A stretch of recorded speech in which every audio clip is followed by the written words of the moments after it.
गुरु जी गुरु रूप प्यारी साध संगत जीओ वाहिगुरु जी का खालसा वाहिगुरु जी की फतेह। वाहिगुरु गुरु है वाणी विच वाणी अमृत साने गुरबाणी का सेवक जन माने पर गुरु निस्तार है। इस शब्द गुरु तो पावन सेव रहते जीवन में सवार सकीए ये अरदासां जोड़ियां गुरु चरणां च आपां रोज करनियां ने कल क्योंकि पसारा है तो सरकार को अगे किवें बेनती करनी है ये आपां रहरास साहिब दी पावन बाणी विचों चौपड़ी साहिब जी दा पाठ आया है उस दे विच समझण दी कोशिश कर रहे हैं कि गुरु पातशाह सानूं कलगीधर पातशाह सानूं इस पावन जो बेनती है वो किस तरह उस अकालपुर के चरणों में बेनती कर रहे हैं तो सानू सारे की सेध दे रहे हैं कि सारा पसारा उस कुदरत वाले का है उस मालिक के लिए जोड़नियां करते हुए कि मैनू अपना हथ दे के मेरी रक्षा करो मेरे सारे जोड़े वैरी ने यानी विकार ने या जोड़े इंसानियत के दुश्मन ने उन्होंने समूल नाश करो जेडे सत्संगी जन ने तेरा नाम जपण वाले ने सेवा भाव वाले ने उस सत्संगी मेरे परिवार का जो है उन्होंने उबार लो उन्होंने रक्षा करो इस तरह की बेनतियां करते हुए गुरु पातशाह के सम्मान करते हैं। जमन काल जोगी सिरकियो वेद राज ब्रह्मा ज्योतियो जमन काल सब लोग सवारा नमस्कार है ताई हमारा जिस परमेश्वर ने योगी राज शिव की उत्पत्ति की जिसको पहले साथ में एक जो कई पहला बदला बोल दिया मैं काल पाए ब्रह्मा अवतारा काल पाए शिव अवतारा काल पाए कृष्ण प्रकाशा सकल काल का किया तमाशा महाकाल उस प्रभु ने क्या है जेड़ा आप अकाल रूप है ते साथ समझियो उसने जेड़ी रचना की है वो सारी रचना बनाई भी उसने है पालित पोषित भी वो कर रहा है ते संहार करने वाला भी वो परमात्मा है। एक गल वक्री है कि उस मालिक ने वक्री वक्री ड्यूटियां लाइया ने उन्होंने ड्यूटियां पुगाण वास्ते वक्रे वक्रे देव बनाए हैं वो सारे उस मालिक की हजूरी विच उस मालिक के आज्ञा अनुसार उस आदेश की पालना कर रहे हैं पर पारब्रह्म परमेश्वर एक है जिस तो आप गुरु ग्रंथ साहिब की शुरुआत देखते हैं गुरु नानक पातशाह एक शब्द ला के जिहड़ा एक सब की एक प्रांति कई बार प्रश्न भी उठता है हम जिसके प्रति श्रद्धा है ना उसको भगवान मानता है पर गुरबाणी आखती है कि जिहड़ा वाहिगुरु है अकाल गुरु है उन खुदा आखो अल्लाह आखो राम आखो किसी भी नाम नाल याद करो वो गल कोई फर्क नहीं पैंदी पर परमात्मा एक है वो साध संगत जीओ जन्म मरण के गेड़ विच नहीं जिसने पंज तत्तां के शरीर विच रूप धारण किया है शरीर धारण किया है वो बहुत उच्ची अवस्था वाला साध संत अवतारी पुरुष हो सकता है ऋषि पीर पैगंबर हो सकता है पर वो परमात्मा नहीं हो सकता। इसलिए गुरु नानक पातशाह सानू मूल मंत्र के अंदर एक ओंकार की गल करते हैं कि वो परिपूर्ण परमात्मा एक है जो सर्वव्यापी है वो पालनहार है सृजनहार है सब कुछ है वो पर शासनिक के जगत पसारा उसका है उस आप कण कण में वसता भी है जरे जरे समाया हुआ भी है पर आप उसको निर्लेप भी है सरगुण भी है और निर्गुण भी है उस निर्गुण का ये सरगुण पसारा है क्योंकि जिस वेले किसी भी कोई चीज ऐसी है ही नहीं जिस विच रब जी का निवास नहीं है वासा नहीं है इसलिए साथ समझियो उसको केवल निर्गुण भी नहीं कह सकते और निर्गुण सरगुण सारे रूपों के विद्यमान है वो माया बनाने वाला भी है माया की सृजना उसने की है पर माया के विच रहते हुए भी वो निर्लेप है उस पंच तत्तां के शरीर बनाता है वो पंच तत्तां में आप वैसे मौजूद नहीं है वैसे मौजूद है क्योंकि वो एक जगह जगह वसया हुआ है। इसलिए गुरु पातशाह एक किस्म समझाना करते हैं काल पाए ब्रह्मा वपुधरा वपु क्या शरीर संस्कृत का शब्द है शरीर धारण किया ब्रह्मा ने उस महाकाल प्रभु ने तेरा देश अनुसार ब्रह्मा ने शरीर धारण किया उसके बाद मालिक के रूप में शिव जी ने अवतार धारण किया काल पाए शिवजू अवतारा शिव जी ने जो शिव रूप के उपासना की जाती है और सारी क्रांति इतने आ जाती है जो इस तरह के शब्द पढ़े जाते हैं ना गुरु पातशाह के गुरगल की तरफ कल भी मेरे तो बच्चे भी सवाल कर रहे सन वो कह रहे सन कि जो शिव शब्द आता है ते शिवा प्रभुए आता है तो उस विच की वो गुरु गोबिंद सिंह जी शिव जी की आराधना कर रहे थे। कल एक फोन आया, वो ये कह रहे सन कि जी भगवती की वार है उसमें मतलब कि वो काली देवी की भगवती के माँ दुर्गा के उपासक ने गुरु पातशाह। मैं क्या वो किसी के उपासक नहीं है, वो केवल अकाल रूप के उपासक ने। उस केवल अकाल उसको शक्ति रूप मंगया, उस शक्ति भी देने वाला वो अकाल रूप है।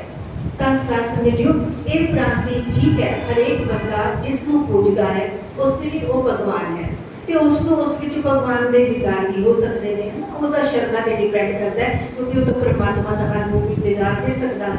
ਉਸ ਦੀ ਤਾਂ ਸਾਰੀ ਸਮਰੱਥਾ ਹੈ।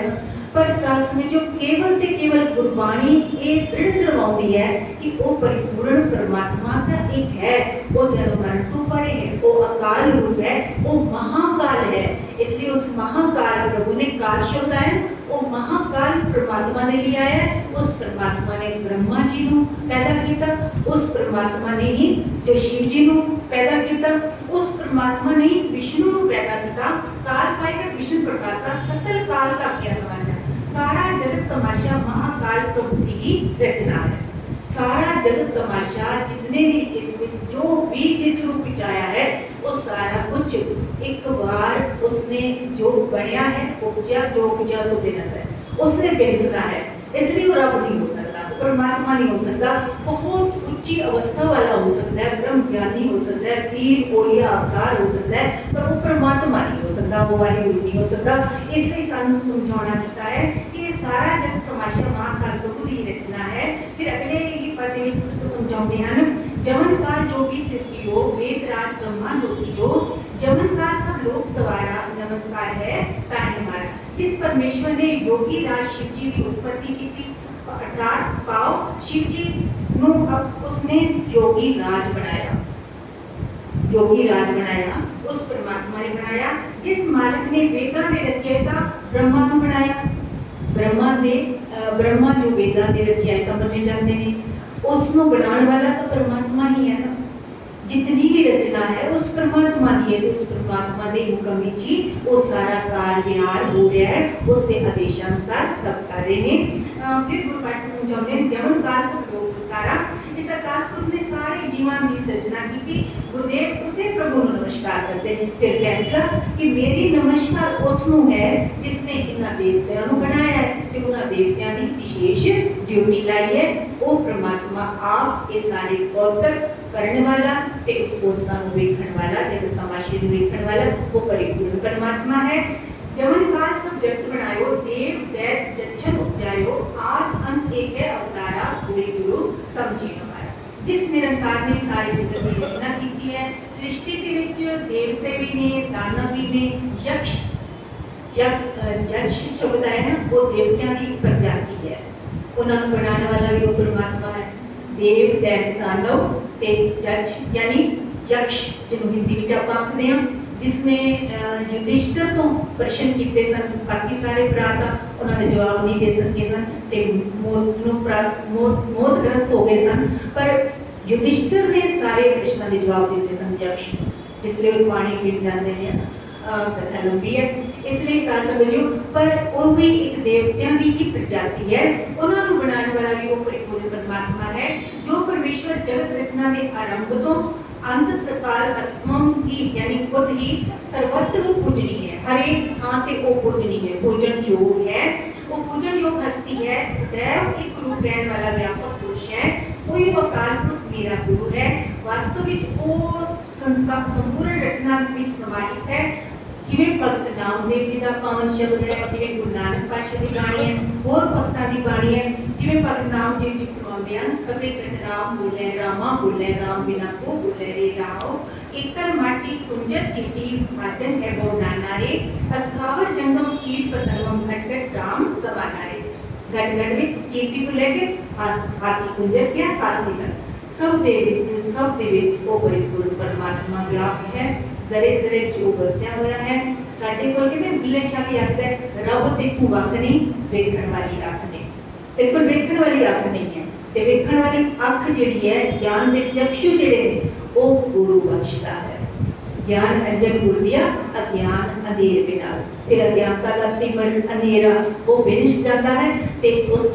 ਅਕਾਲ ਪੁਰਖ ਦੀ ਜਿਹੜੀ ਸਰਵ ਵਿਆਪਕਤਾ ਹੈ ਉਸ ਦਾ ਬੋਧ ਹੋ ਜਾਂਦਾ ਹੈ। ਕਣ ਕਣ ਵਿੱਚ ਜ਼ਰੇ ਜ਼ਰੇ ਵਿੱਚ ਜਿਹੜਾ ਸਭ ਮੈਂ ਜੋਤ ਜੋਤ ਹੈ ਸੋਈ ਕਿਸਤੇ ਜਾਣਨ ਸਭ ਮੈਂ ਜਾਣਨ ਹੋਈ ਅਵਲ ਲੈ ਨੂਰ ਉਬਾਇਆ ਕੁਦਰਤ ਕੇ ਸਭ ਬੰਦੇ